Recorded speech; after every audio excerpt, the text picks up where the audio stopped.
rookies or lack of talent would you make of them? You know what? I only saw Chima singing.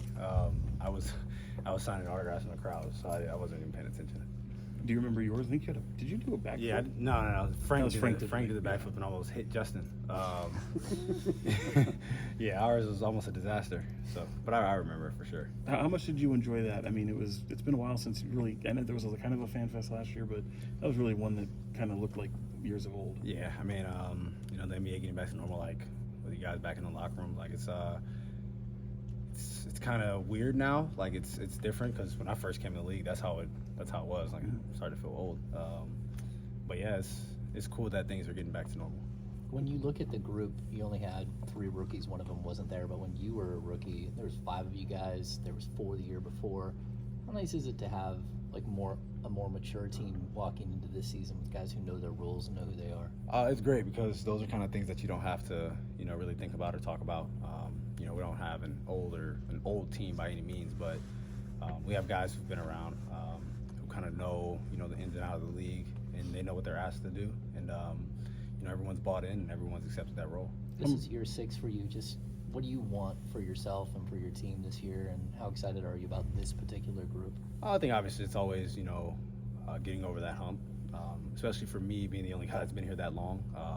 Some guys have been in the playoffs, have guys who won championships, we have coaches who won championships, but for me personally, who has been here, it's definitely to get over that hump and break that curse. What's that excitement level like before you tip things off for real on Wednesday? I mean, I think everybody's excited, especially for me, just having entirely new team, entirely new coaching staff.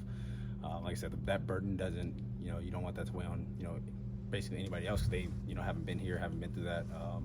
So you just come with a fresh start, and everybody's excited to get this thing going. Mike talked about how he doesn't like to call out of plays. How are you feeling kind of about that read and react system you guys are getting into? Yeah, I mean, we've put a few more things in, obviously with the season here, but for the most part in the preseason, we had 2 things that we ran, and you have a billion reads out of those 2 things, and I mean, I think we did a pretty good job at it, except one game where we had the turnovers, but we had over 20 assists, I think, twice, and 23s twice. So I think we did a good job with the only 2 plays that we were running. You think it makes it harder for you guys, for teams to guard you? Yeah, I think it's hard to scout when teams have multiple options. I think it's hard to take away 3, 4, 5 different options. Everybody knows what the first 2 options are, but if you have counters to those, it's hard to guard. Have you noticed any big differences defensively for this group? Are you seeing some progress? Yeah, definitely. I mean, I think right now we're defending, we're playing physical basketball. Obviously, with the philosophies that they've brought with Mike and Jordy, I think we've done a good job defensively in this preseason. But like I said, now guys are going to be playing 30, 40 minutes, and let's see what we can do with when team's best players are out there for an entire game. You came out at a little bit of a slow start at the beginning of last year. How important is it for you yourself to come out the gates hot this year? I mean, I think we have to. That puts my team in the best chance to win games is when I'm playing at a high level, and I have to do that from day one. You just got Portland the other night. I imagine you're not expecting the same type of team, but is that to open against a team like that that's probably slated to kind of be hovering around you in the standings? Is that kind of something where you need to get out on the right track? Yeah, definitely. I mean, I don't know if we played them 3 or 4 times this year, but winning those types of games where y'all are supposed to be neck and neck in the standings, you have to come out on top, because now if y'all do end up tying, now you playing point differential, who won this game, who won that game, and you just want to win as many of those as you can, and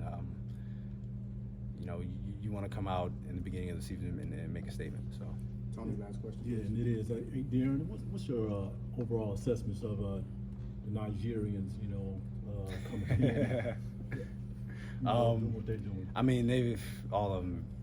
The 2 that we brought in this year have definitely been great with Casey and Chima. Just their physicality, the way they play defense, them as cutters, and and I told Chima today, because he shot the ball well. Like, you see what happens when you just shoot the ball and don't think about it. Because those are things they're going to have to knock down shots to gain the respect of opposing teams' defenses, and I think that opens up the world for everybody. When you have multiple guys on the floor that can not only cut but make shots, it makes the team that much better. And we already know what they can do defensively and rebounding the ball and their effort. But on the other end, making shots just helps the team in a whole other way. All right, thank you.